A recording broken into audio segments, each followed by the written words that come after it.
right, so we're going to finish up acids and bases. We left off talking about the square here. Okay, so we have H3O plus in one corner, OH minus in the other, and this, when it's in the brackets like this, it's talking about concentration, so it'll be in some value of molarity. These two things we can move between by using our KW equation.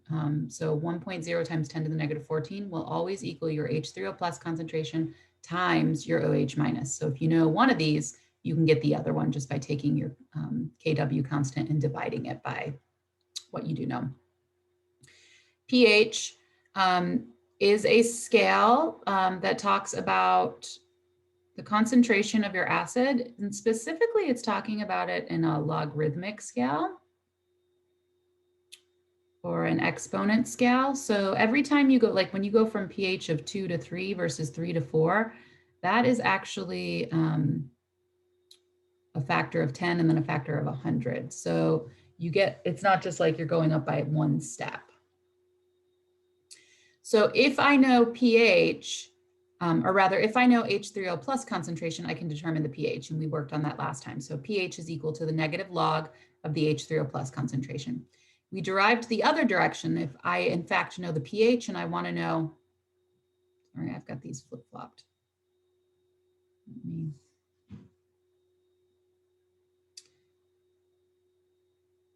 If I know pH and I want to get my H3O plus concentration, I can use this equation over here.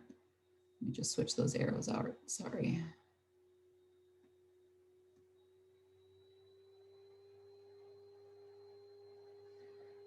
Whoa.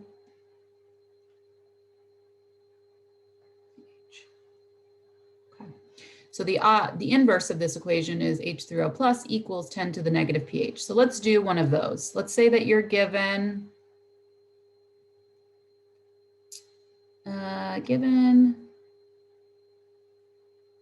that you have a pH equal to 3.8. I want you to find the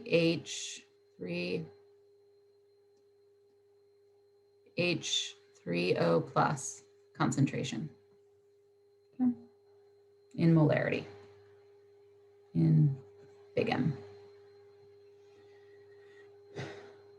Let me try and move it down just a little so you all can see the equation box, really just what's going on over here.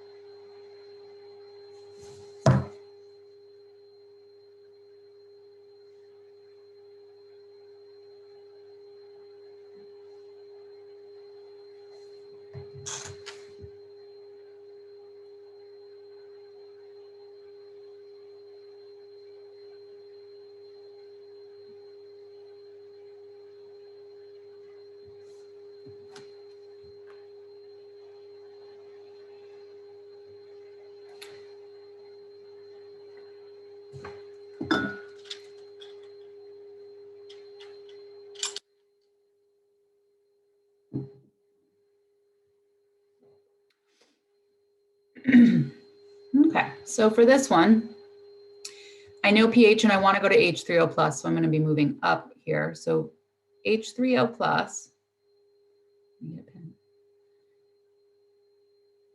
H3O plus, or the acidic concentration, is going to be equal to 10 to the negative pH. So it's going to be equal to 10 to the negative 3.8. When I plug that into my calculator, I get 0.00016, and the unit on that is capital M, molarity. I would probably write this as 1.6, 1, 2, 3, 4, times 10 to the negative 4, big M. Okay. If you were to take that value and plug it into the other equation, you should end up with the same pH. Those two feed into each other. Now on this box, there is another corner called POH. We don't use POH quite as much as we do pH, but it's still important. POH is like pH, except it's talking about the OH concentration. So it's telling you, hey, how much base do I have? The equations are going to be the same, except we aren't going to be using H3O plus concentration. We're going to be using OH minus concentration. So if I want to go from OH minus, if I know the concentration of this, and I want to figure out my pH, then I can use the equation that POH is equal to the negative log, but in this case, we'll use the OH concentration. You guys seeing how this equation and this equation are similar to each other, but this uses the acid concentration. This is using the base concentration. Now, if we're going in the other direction, if I give you POH, can you figure out the OH concentration? Totally. And the equation is very similar to this one, except in this case, our OH concentration is going to equal 10 to the negative POH. So let's try just a quick one with those. Let's say that we're given that we have an OH concentration of 6.2 times 10 to the negative 12. I want to know, find the POH.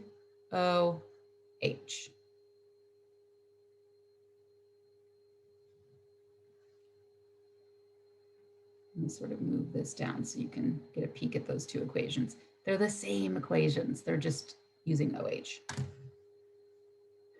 I'll give you all just 2 minutes for that one. These are pretty quick.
Okay, so in this one, we're talking about OH stuff, so we'll use the OH side of our box. So if I want POH, POH is equal to the negative log of the OH concentration. Do I have OH? I do, so I just need to plug it in. POH is going to equal the negative log of 6.2 times 10 to the negative 12. It's really that simple. You just plug it in. What I end up getting is that POH is equal to 11.2. Now, this is not talking about how acidic the material is. This is talking about how basic the material is. That's an important thing to know. So this is actually usually on the pH scale, low numbers mean acidic and high numbers mean basic. It's the opposite for POH. In POH, low numbers mean basic, high numbers mean acidic. So one thing I want to do is I want to finish up this square here by connecting these two guys. So real simple equation, if I wanted to go from pH to POH or POH to pH, let's say in this problem here, I don't just want to know the POH. I want to also know, let's find pH, and then let's figure out if it's acidic, basic, or neutral. Okay, so the simple equation for converting POH to pH is that pH plus POH equals 14, always. So if I know one of these, I can find the other one. If POH is 11.2, well, let's figure out our pH. That's just going to be 14 minus 11.2, or in this case,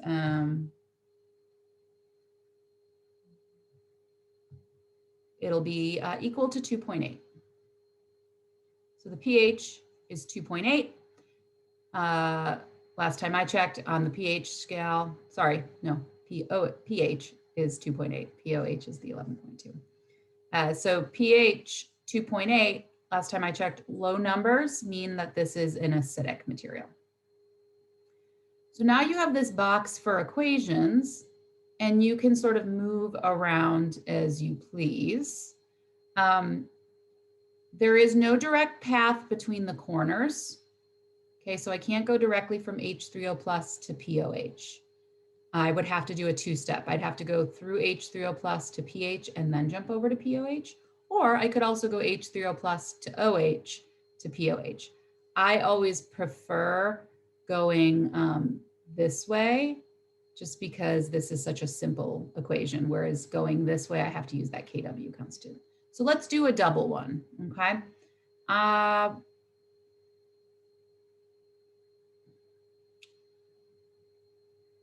What is the pH of solution with an OH? No, you know what? Scratch that. Sorry. What is the POH of solution with an H3O plus concentration of 1.4 times 10 to the negative 3. Okay, so what is the POH of a solution with an H3O plus concentration of 1.4 times 10 to the negative 3? I'll give you all 5 minutes for that. 3 minutes. Give you 3 minutes.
All right, so we have the H3O plus and we want to figure out POH.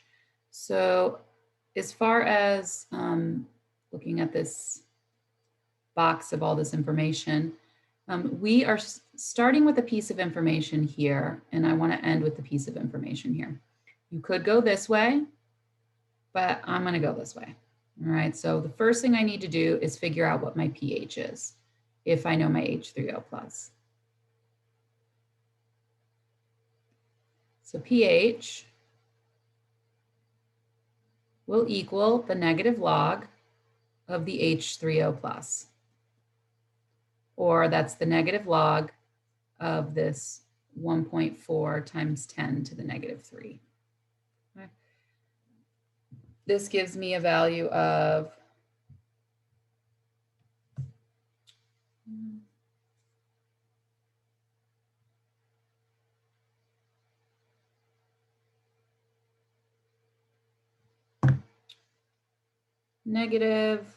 not negative, ditch the negative because we flipped the sign. So 2.9. If I want to figure out then, because it doesn't say end with pH, it says actually we want POH. So if we're going to go for POH, POH is going to equal 14 minus my pH. Or in this case, it'll be 14 minus the 2.9.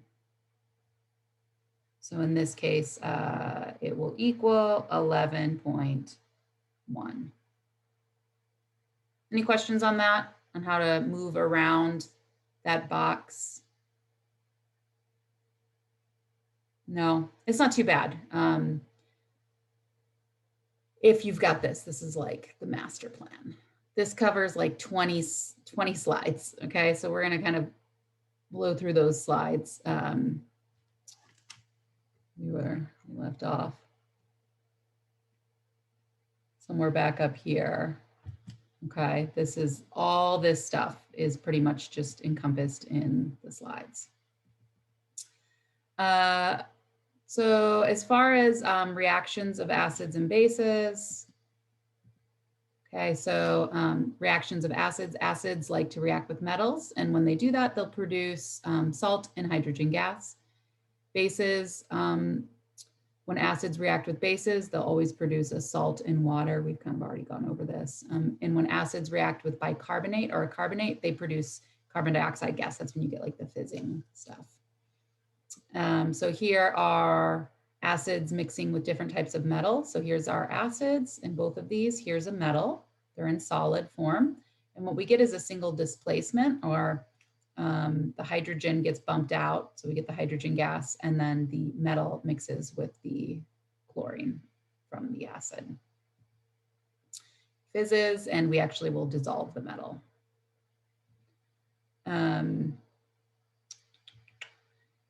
So if we mix it with a carbonate or a bicarbonate, so that's something that has this CO3 in it, the acid, we've got the carbonate, we will produce CO2 gas. We get that salt like we're used to seeing with a neutralization reaction, and then we get water. Gonna keep moving. So neutralization reactions, we have some sort of acid mixing with some sort of base.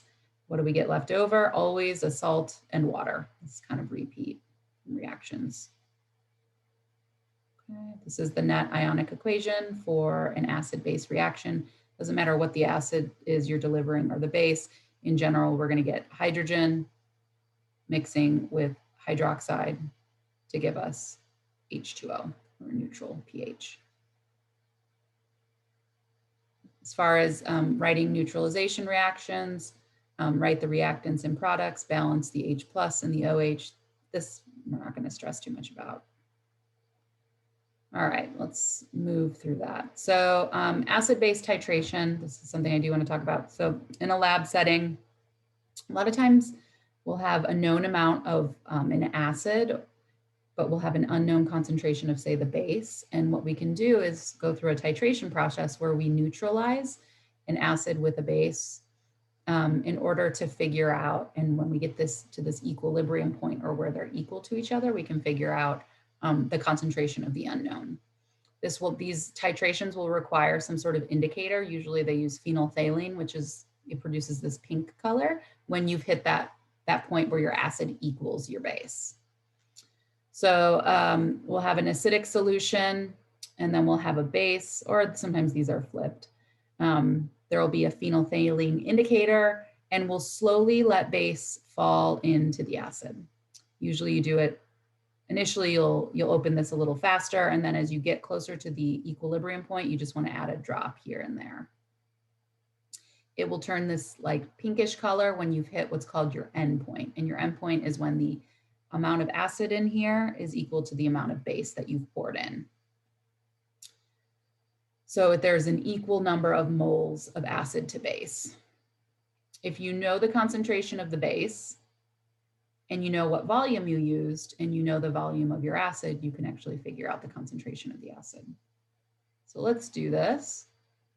So you'll state, when guide to calculating acid bases, you state your given information, you write a plan to convert from molarity into volume, and you go through the whole thing. Okay, so titration will always have a balanced equation. So if you're seeing the balanced equation and you're getting these values, you're gonna wanna use this flow chart. And the flow chart is gonna go, well, for this one, it's volume of A into moles of A, and then into moles of B, and then it wants to know molarity. So then we'll go into molarity of B. The key step going from moles of A into moles of, I don't know why I said moles of M, moles of B, let's change that out. That is using the balanced equations. A is always going to be the material that you have more information on. So it says, what is the molarity of HCl solution if 18.5 milliliters of a 0.225 molar NaOH solution is required to neutralize 0.0100 liters of HCl. So in this problem, my A is going to be my NaOH. This is A. My B is going to be my HCl. Why? Because I'm trying to find something out about the HCl, right? I've got 2 pieces of information on the NaOH. I've only got 1 piece of information on the HCl. So we've got to set this up by taking the volume of A. And if you notice the volume of A or NaOH is in milliliters, right off the bat, just convert that into liters. So 1, 2, 3. So 0.00. 1, 2, 3, no, just 1, 0. 0.0185 liters. Why? Because what is molarity's units? Molarity is equal to moles over liter. So we definitely want to be in units of liter. Now, volume into moles, we can actually get between volume and moles and volume by using the molarity of A. So do I have molarity of A? I do, it's right here. Sorry, this is a little messy. I'm just trying to explain out what they're doing on the next slide. We know that the molarity is 0.225, which is the same thing as saying 0.225 moles of NaOH in every 1 liter. Right, those 2 things are equivalent to each other. So if I have that, and I know my volume, which I've got here, I can easily get into moles. So let's see how they go through that process on the next page. So some of the things that they've noted in this problem, yeah, let's get into liters. We like liters when doing titrations. Other things. So this here, this 0.225 molarity is the same thing as saying 1 liter of solution over 0.225 moles or 0.225 moles over 1 liter of the solution. We like this. And then another ratio is 1 mole of NaOH for every 1 mole of HCl. Where are they getting this thing here? This is coming from the stoichiometric relationship, 1 to 1 moles. Okay, so it's a 1 to 1. Usually with these titrations, they're 1-to-1, unless you have a diprotic acid, which is where you have like H2SO4, 2 hydrogens.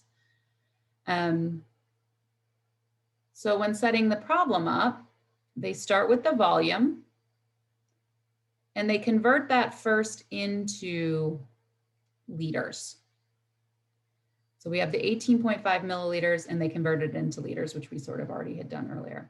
Then they use the molarity of A, but written like this. So moles per liter. And then what we see is the liters cancel out and you'll be left with moles of NaOH. Now we can do that nifty trick of going from NaOH into HCl, right? It's a 1-to-1 ratio. So 1 mole of HCl for every 1 mole of NaOH. Sorry about that. And then from there, if we have the moles of HCl and I want to know its molarity, well, what does molarity equal? Molarity is always moles over liter. So if I know the moles, I just take my mole value and divide it by the liters that I have, which is given 0.0100 liters. And in this case, we get 0.416 molarity. So let's do one of these together.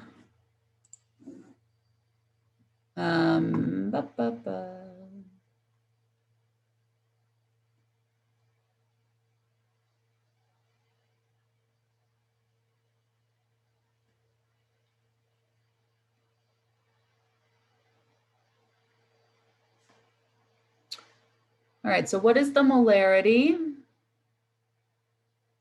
of an HCl solution if 25.5 milliliters of a 0.438 molar NaOH solution is required to neutralize 0.0250 liters of HCl? I'm going to show you how I like to set these up. So the first thing I like to do is figure out what is A, what's compound A,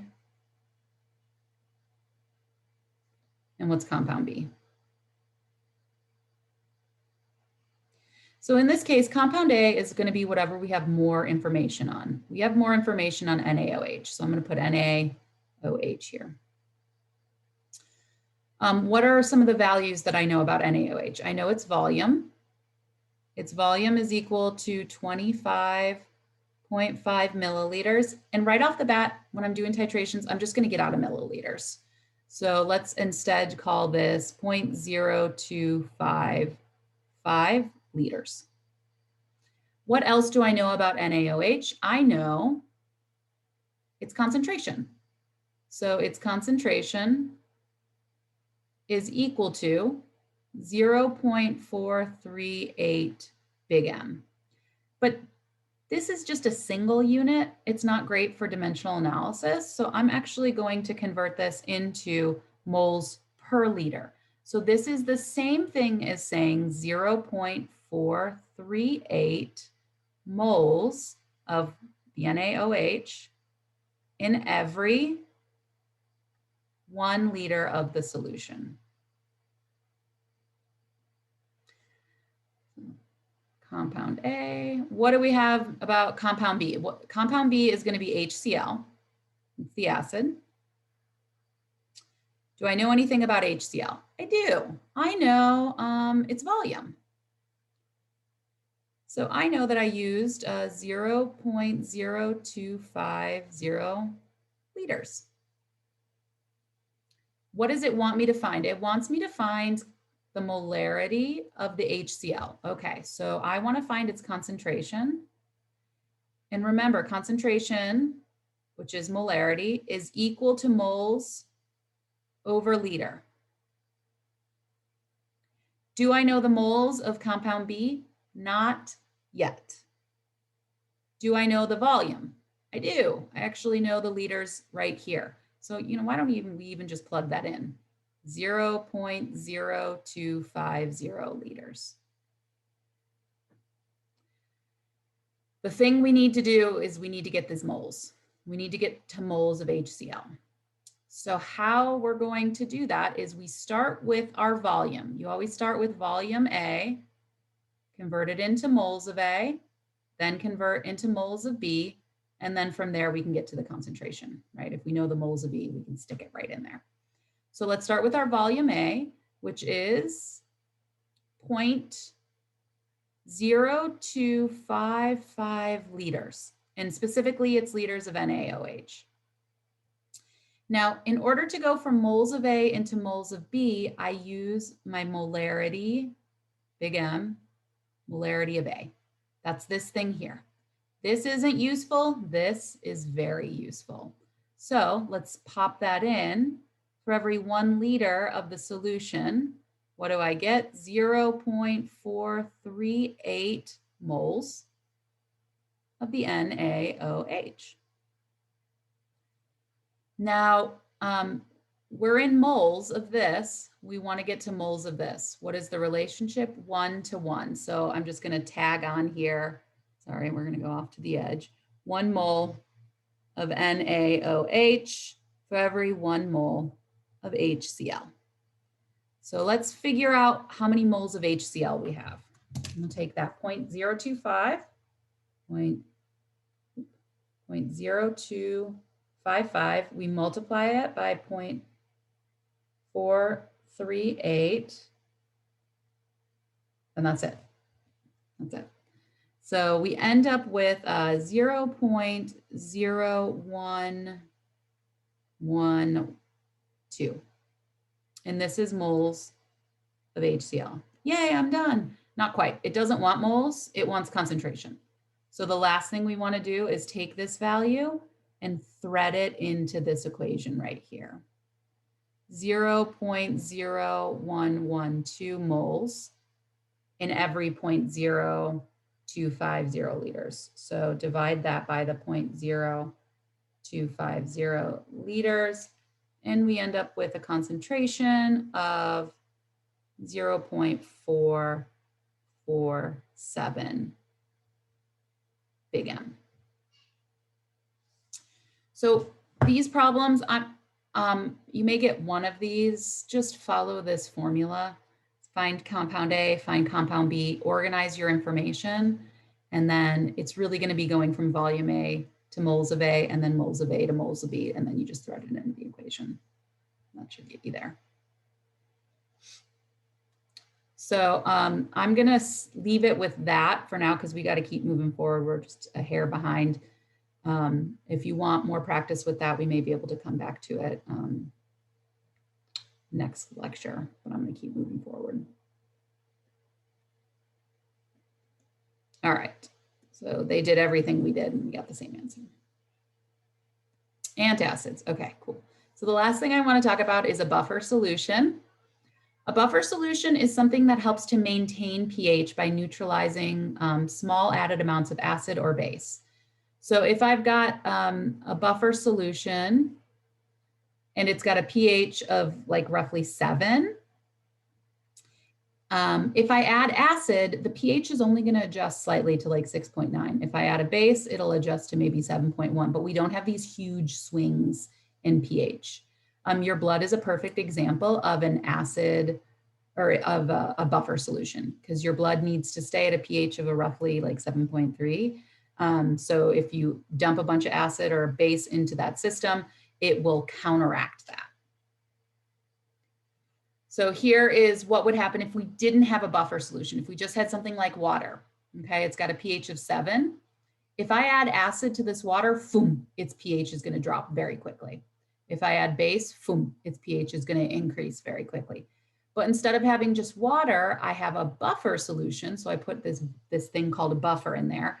Its pH won't swing quite as dramatically. Why do buffers work? Buffers work because they resist the change in pH by adding any acid or base. So if I add acid, the sort of basic stuff will eat it up. If I add base, the acidic thing will eat it up. They're important in a lot of bodily functions. So what makes a good buffer solution? A buffer solution is going to be a combination of a weak acid and its conjugate base, or sometimes they call it the salt of the conjugate base because whatever this is, maybe it'll have like an Na attached to it, right? Or some sort of metal attached to the negative charge. You'll have equal concentrations of the weak acid and its salt conjugate. Now, remember what happens with a weak acid. A weak acid doesn't completely dissociate. So some of the weak acid will be in its original molecular form, and some of the weak acid will break apart into its conjugate base. So we have acid and base floating around in solution. So what happens if I throw base into this? The acid will eat it up. What happens if I throw acid into it? The base will eat it up. So it's able to keep it from swinging too much.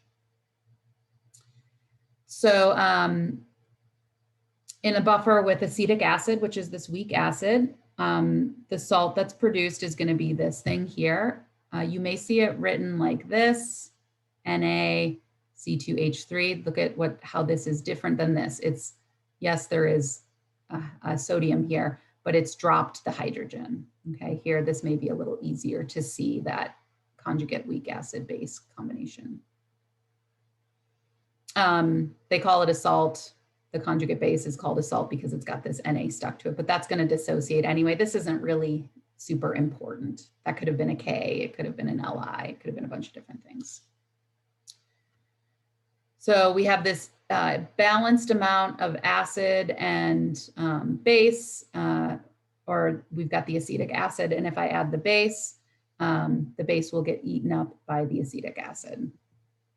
If instead I add acid, the conjugate base will then eat it up to create a neutral pH.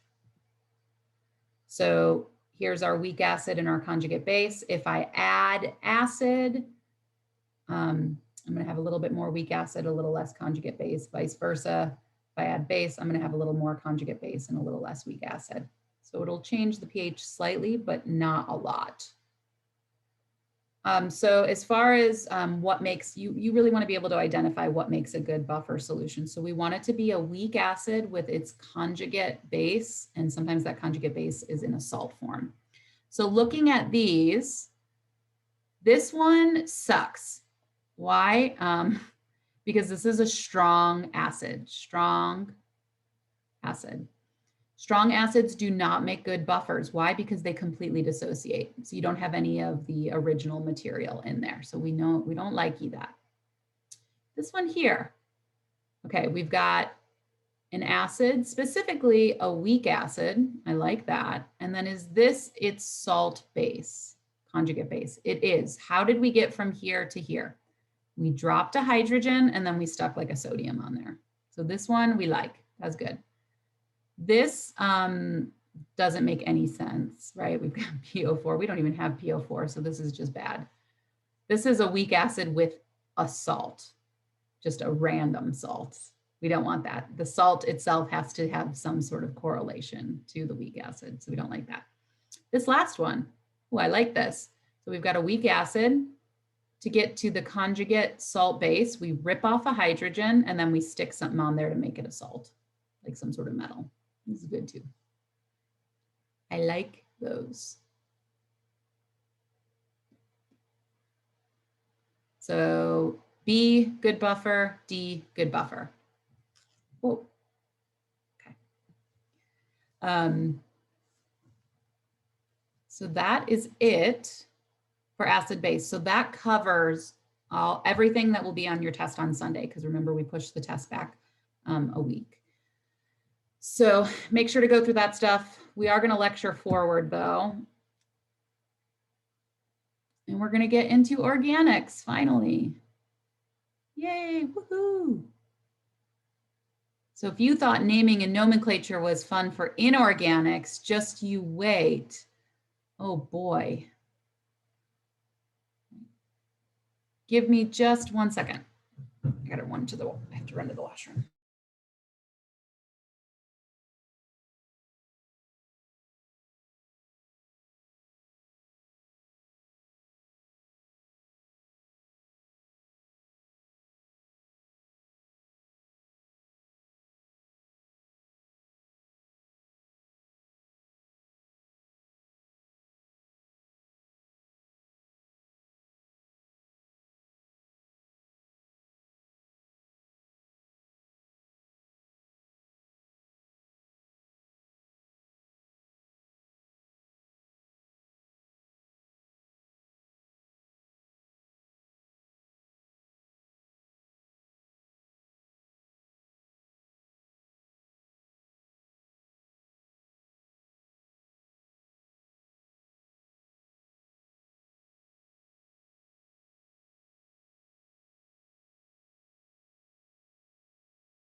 Hello, okay. Back. So the rest of this semester is gonna be doing two chapters on organic stuff and then 2 chapters on biochem stuff. So we'll start with the most simple organic materials, which are known as hydrocarbons. So what is a hydrocarbon?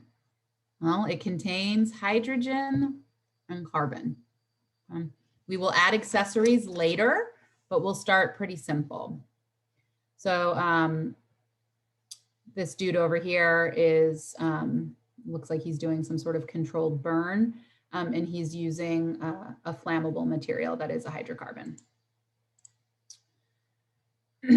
So organic chemistry is the study of any material that contains carbon. So over here, we've got vegetable oil. That is a perfect example of an organic material. Your bodies are made up of a bunch of mostly organic material. So organic compound will contain carbon and hydrogen atoms.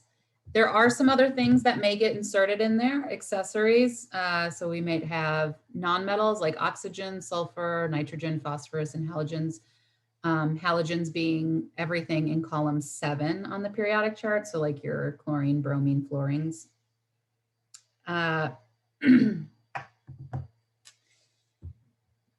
Organic compounds are often found in flammable products like gasoline. We find it in medicines, shampoos, plastics, perfumes. A lot of our household objects have that. The formulas for organic compounds are written with carbon first, right? Followed by hydrogen, and then we throw all the extra junk at the end. So we define our organic stuff by like how many carbons they have. That's a really important number. Then the hydrogens, they tell us something else, and then the extra stuff. So as far as properties are for organic compounds, they definitely have different properties than what we've been talking about with like metals and nonmetals. They have all covalent bonding, all right? So there's no ionic bonding happening in our organics. They're sharing electrons. They tend to have low melting and boiling points. So it's really easy to melt your coconut oil, right? Not so easy to melt salt.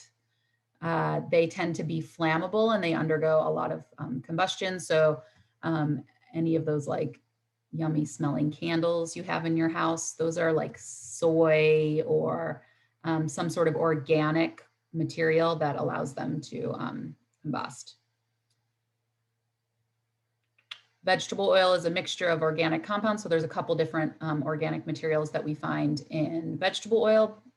The important thing though is it's not soluble in water. So if I pour this vegetable oil into this container of water, it's not going to mix. It's going to end up floating on the top. Why doesn't it mix? Well, remember, water is polar. It has those lone pairs of electrons. Organic materials in general tend to be non-polar, so they're not going to mix. Many inorganic materials tend to have high melting and boiling points. So like NaCl table salt, it's going to take a lot for me to melt that. And it's going to take a lot, like the energy in a sun to vaporize that. But on the other hand, propane is liquid and gas very easily. It's very volatile. This propane container, so it's C3H8. You can see the carbons listed first and then the hydrogens after. I will show you how to name these things, what that nomenclature looks like. All right, so do know some of the different properties of inorganic versus organic. So organics are carbons and hydrogens. Inorganics tend to be metals and nonmetals. Organics are molecules in that they share. Inorganic is that ionic lattice structure. Organics tend to be nonpolar, the melting points, so on and so on. So as far as identifying each as organic or inorganic, it has a high melting point. That's going to be inorganic, right? Your salts, your metal nonmetals. It is not soluble in water. That's organic material. Organic material does not dissolve in water. It doesn't mix. Has this formula, okay? You may not even know what this is yet, but there's carbons and hydrogens, so you can say it's organic. It has this formula. Do you see any carbon? No. Do we see any hydrogens? No, so we're gonna say this is our inorganic material. Burns easily in air. Organic stuff is very, very combustible. It has covalent bonds. Well, I mean, all organic material has covalent bonds. Some inorganics have covalent bonds. They're classifying it as organic, but that doesn't mean that there aren't inorganics that also have covalent, like SO2, that would have a covalent bond, but it isn't organic. Okay, so hydrocarbons are compounds that contain only carbon and hydrogen. So we're not going to have any other accessories just yet. Saturated hydrocarbons, have you ever heard of saturated fats? Okay, that's what they're talking about. That's an example of a saturated hydrocarbon. Saturated means that they only contain single bonds. Okay, so it doesn't matter how many carbons there are, everything is single bonded to each other. Why is it called saturated? Because if carbon is only single bonded to carbon, it will fill up its other 3 spots with all the hydrogens it possibly can. Now, the important thing here to talk about is that every carbon wants to have 4 buddies, all right? Because if he has 4 buddies, how many electrons does he have access to? 8, right? So each one of these bonds allows the carbon to have access to 2 electrons, right? If there are 4 of them, that's a total of 8 electrons. What does that mean? We've satisfied our octet. Octet. So know that you always want to make up some sort of combination where carbon has 4 bonds or access to 8 electrons. If one of these happened to be a double bond, we would have to strip off a hydrogen. So looking over here, here's a carbon and a carbon. They're bonded to each other. So how many open spaces does each of these carbons have? Well, this carbon has access to another 3 bonds. So there will be 3 hydrogens there. This, if I did this, that would be incorrect. Why? 2, 4, 6, 8, 10. Too many there. Sorry, somebody is blowing me up. Oh my gosh. Somebody's talking about their boyfriend. All right. So in methane, we've got CH4. We know that carbon wants to have an octet. So it's going to have 4 buddies, just 1 carbon. So a couple ways we can draw it. This is going to form a tetrahedral shape. So methane gives us a tetrahedral shape because of the 4 buddies. Each one of those is 190 degrees. 109 degrees. So when you're seeing this structure, or when we write it on paper, usually we write it like this, you really want to be visualizing this shape. Let's look at the next thing. So the next thing is called ethane. Ethane has 2 carbons and 6 hydrogens. So these are 3 different ways to draw it. Carbon, carbon, and then each of those carbons has a total of 3 hydrogens. You always want to do the hydrogens after you attach the carbons to each other, okay? So first connect the carbons and then stick the hydrogens on there. So if I've got 2 carbons, carbon bonded to a carbon, then I just fill in the empty spaces with hydrogens to give each one an octet. This is what the structure sort of actually looks like. So it's 2 tetrahedrals that are stuck together.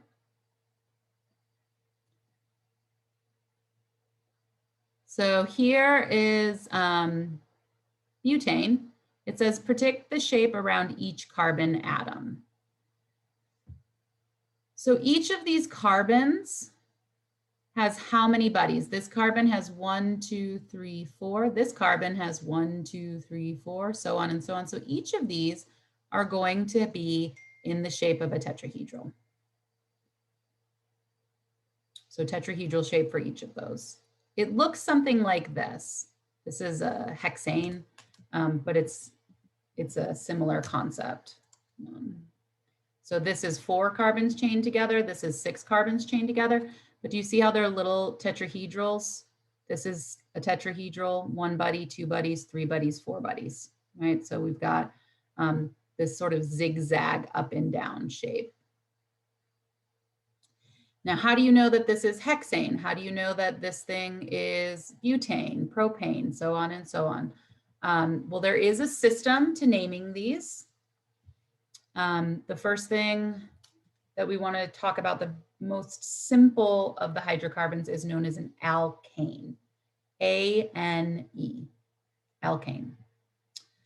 Alkanes are hydrocarbons that contain only carbon-carbon single bonds and carbon-hydrogen bonds.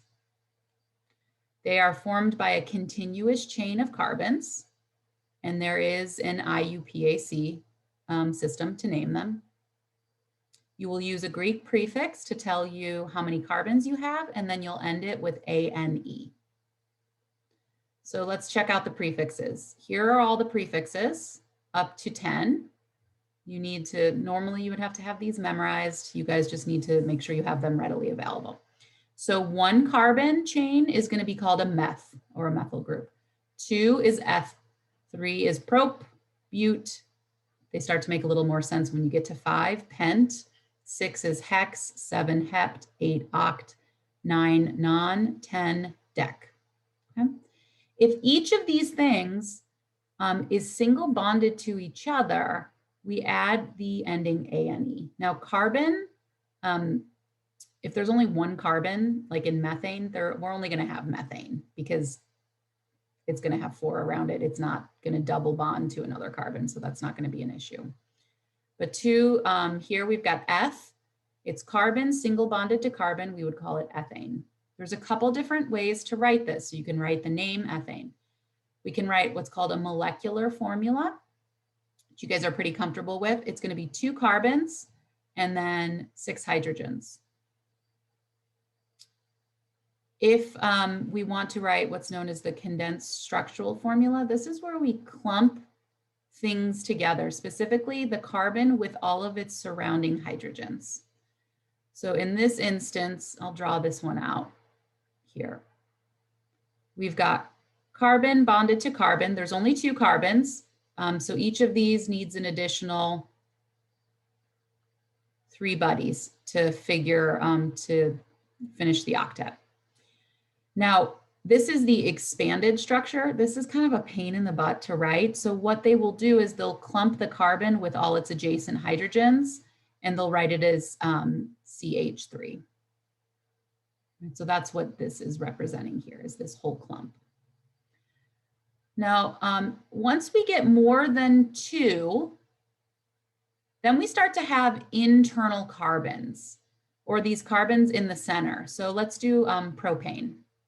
Propane has 3 carbons. That's going to be carbon bonded to carbon bonded to carbon. If I fill in all the hydrogens, I'm going to have an H, an H, an H, H, H, H. What about this carbon in the center though? He's attached to 2 carbons. So 2 of his open slot, 4 slots is, 2 of his 4 slots are already taken. So he only has room to pack in 2 hydrogens. Okay. So notice in these structures, CH2, the central carbons will only have 2 buddies. Here we've got butane, that's 4 carbons. Look at how the internal carbons have 2 hydrogens, the external carbons have 3. All right, so that continues down. If we go to decane, which would have 10 carbons, we are going to see that there are 2 with 3s, and then all the guys in the center have H2s. There's a simple formula to calculate how many hydrogens you have in an this is again just an alkane. So take the number of carbons you have, multiply it by 2 and add 2. So if I've got 1 carbon, I multiply that by 2 and then add 2. That gives me 4. Here I've got 2 carbons, multiply it by 2 gives me 4, add 2 gives me 6. Okay.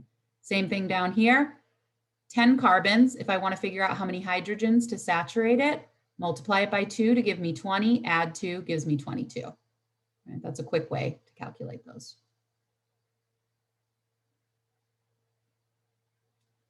So here's our condensed structural formula for butane, because sometimes it's a pain to have to like draw each of the hydrogens out. Again, notice how the central carbons are only bonded to 2 hydrogens. The external ones have the 3 hydrogens. This expanded is equivalent to this condensed. This expanded central carbon is equivalent to this condensed structure. So I like writing it better this way. You may have to do it either way though. Sometimes we can write, well, we've got molecular formulas. So that is for this guy, we've got 4 carbons. Total number of carbons and hydrogens. It doesn't tell you how they're positioned in space though.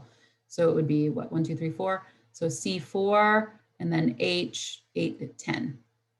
That would be the molecular formula.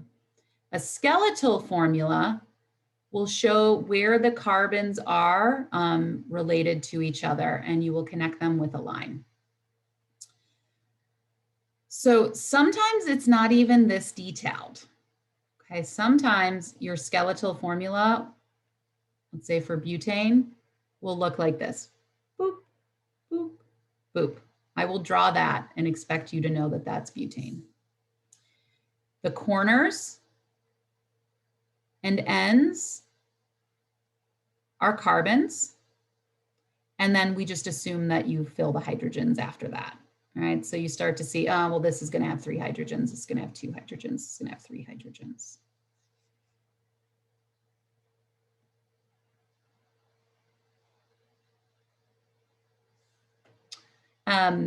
Conformations of alkanes. So carbon atoms in a chain connected by carbon-carbon bonds are free to rotate around each other. So these 2 structures, do you see how there's a carbon, there's carbon, carbon, carbon, carbon, and it's sort of making like a U shape? This is the same as this structure here where we've got carbon pointing down, up, over, and up. These 2 things are equivalent to each other. So if I draw it like this or like this, it's the same structure when it's an alkane. Or I'm going to try and draw it like this, C8,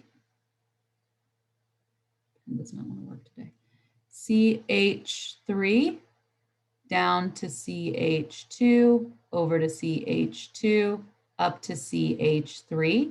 This structure is the same thing as CH3 up to CH2, over to CH2, up to CH3. So if you see this and you see this, they are the exact same thing because these things are free to rotate around themselves. That isn't true for double bonds and triple bonds, but for single bonds, that is true.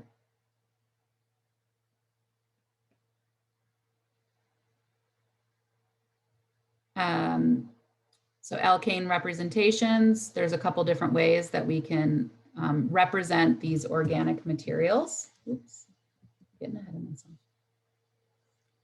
So hexane, hex being 6, ane meaning they're all single bonded to each other. I can draw them as a ball and stick. I'm never going to draw these as a ball and stick, okay? I'm not that good of a drawer. I can't make those 3-dimensional structures, but you could technically draw them like that.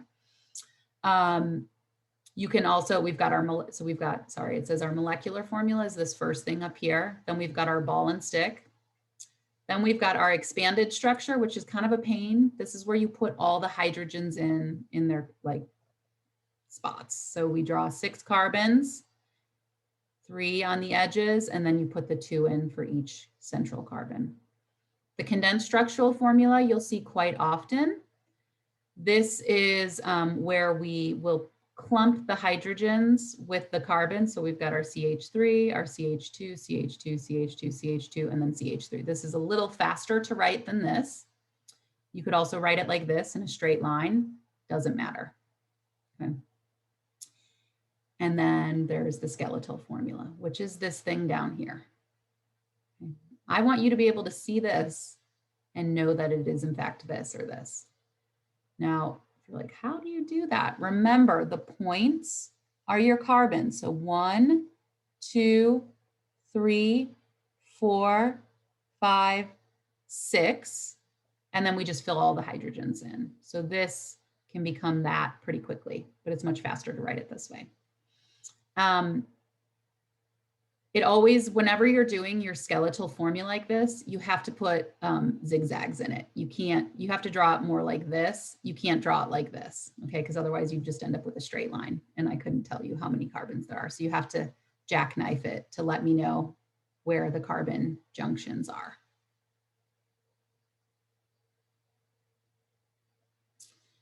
So butane, here's some structures for butane.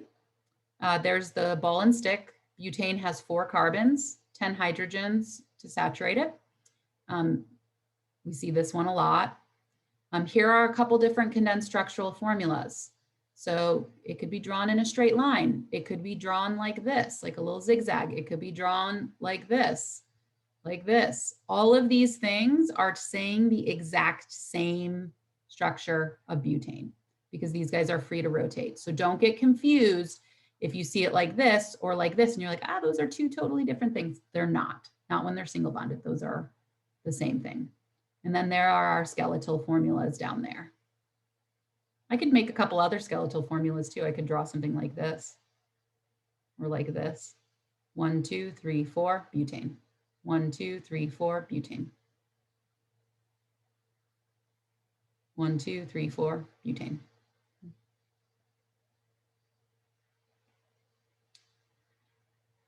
So here is an expanded structural formula. Write its molecular formula. So that's just the formula. Write its condensed structural formula. That's where you're going to condense the carbons and the hydrogens together. And then write the compound name. And why don't you draw a skeletal formula too? That's just the zigzag. I'll give you a minute on that.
Okay, so the molecular formula, I'm going to count up the carbons. 1, 2, 3, 4, 5 carbons. All right, so carbon gets listed first, and I'm going to put 5. If you want, you can go through and count the hydrogens, but I can see that this is all single bonded and it's a saturated carbon. So I'm just going to take the 5, multiply it by 2, and then add 2. So 5 times 2 is 10, plus the 2 equals 12. So 12 hydrogens. You can go through and 1, 2, 3, 4, 5, 6, 7, 8, you'll get 12 as well. Condensed structural formula. So this is where we're going to clump them together. So we've got what? CH3 bonded to a CH2, bonded to a CH2, bonded to a CH2, bonded to a CH3. I said to do a skeletal. So 1, 2, 3, 4, 5, and they're all saturated. So I need a zigzag with 5 points. So 1, 2, 3, 4, 5. 1, 2, 3, 4, 5. If you did yours like this, 1, 2, 3, 4, 5, that's fine. It's again saying the same thing. This compound name, pentane. Pentane. Pent for the 5 carbons, ANE to let you know that it is in fact fully saturated. Questions on that? No, cool. Okay, so this is the simplest of the organics. It's going to get way more fun than that. All right, I want you to write the condensed structural formula for ethane and heptane.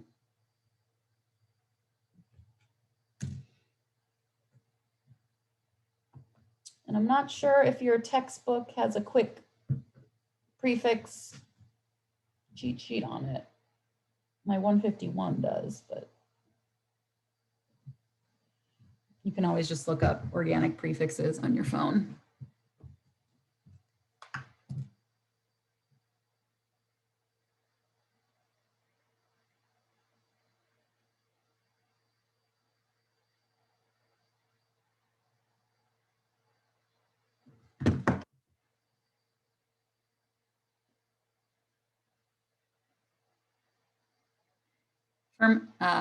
Fermina says that there is a prefix on 367 of your textbook. So if you got your text line around, or if you got the online version, 367 has it. Thank you.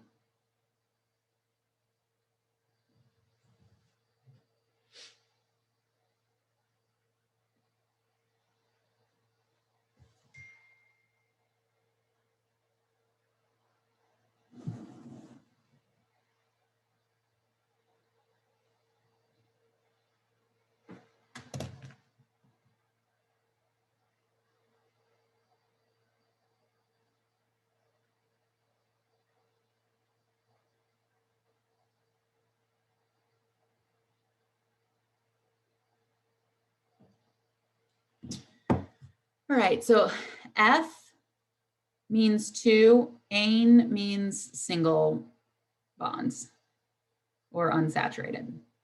I'm sorry, or saturated, saturated.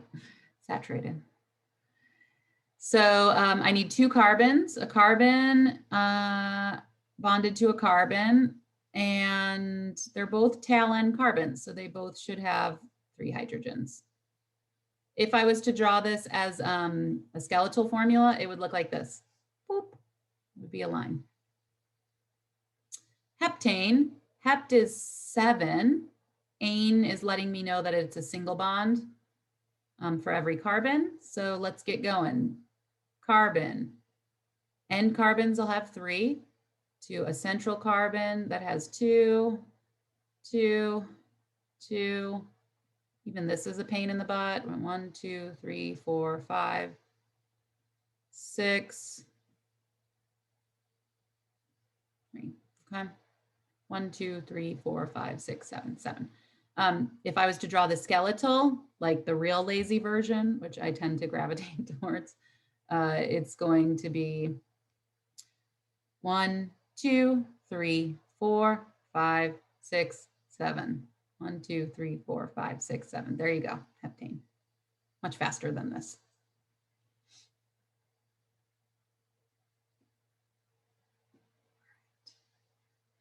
So there are these things called cycloalkanes. Cycloalkanes are a little bit different in that they are completely connected in a circle. So here I've got propane. And look at what the formula for propane is. It's C3H8. Carbon, carbon, carbon, all single bonded, 3 on the terminal, 2 hydrogens on the central. Now, if I change this to cyclopropane, Look at what happens to the number of hydrogens. It drops by 2. Why? Because it's connected in a circle. So every hydrogen is a central, or rather every carbon is a central carbon. So they can only have 2 hydrogen buddies. See, if I pair this off here, I have to ditch a hydrogen on each of those. So know that your cyclopropane or your cyclos are always going to have 2 less hydrogens than this guy here. So let's look at a couple different cyclos.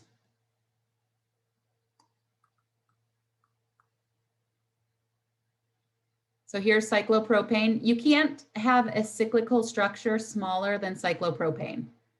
Can we have a cycloethane? There's only 2 carbons. Can't do it. Can you have a cyclomethane? Can't do it. Okay. Here's cyclobutane, cyclopentane, cyclohexane. This is a pretty common one. 6 in a row. The hydrogen value drops by 2 for each of them, right? Because the tail guys get linked to each other. So I want you to tell me the name of each of these. The IUPAC name.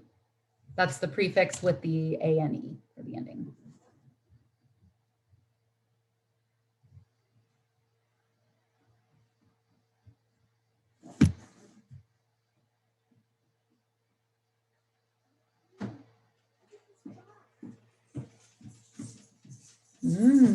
That's really cool. Someone paint it for me. Okay. Because I love snow. Yeah, I'm in the middle of working right This now. one is for you. You want to say hi? Hi. They're doing chemistry. Wow. Yeah. All right. I gotta finish up. Yeah. Oh, thank you. I gave that off to my mom. Okay. So I'm already teaching her the elements, FYI. So she should have this stuff down. This guy here. So count corners and ends. So 1, 2, 3, 4, 5, 6, 7, 8. 8. So that's oct. And they're all single bonded, ane. If you're wondering, well, how do you know it's single bonded? If there was a double bond, it would look like this. I would draw a second line in there. Okay, or if it was, it wouldn't be a triple bond, but if it was double bond, I'd draw that in there. So single bonded, octane. Is it in a cyclical form? No. This one here, 1, 2, 3, 4, 5. All right, so that's pent. They're all single bonded, ane. And then we have to denote that this is a circle, so cyclo. The formula for this one is going to be carbon with an 8. If I want to count up the number of hydrogens, take the 8, multiply it by 2, and add 2. So 16, 18. 18 hydrogens. This one, we've got 5 carbons, so carbon with a 5. You just need to double the number of carbons because each carbon will have 2 hydrogens. So the hydrogen value here should be 10. If you're like, I don't believe you, you can go and you can write in every hydrogen if you want to. Make sure everybody's got their 4 buddies, but it will be just doubled.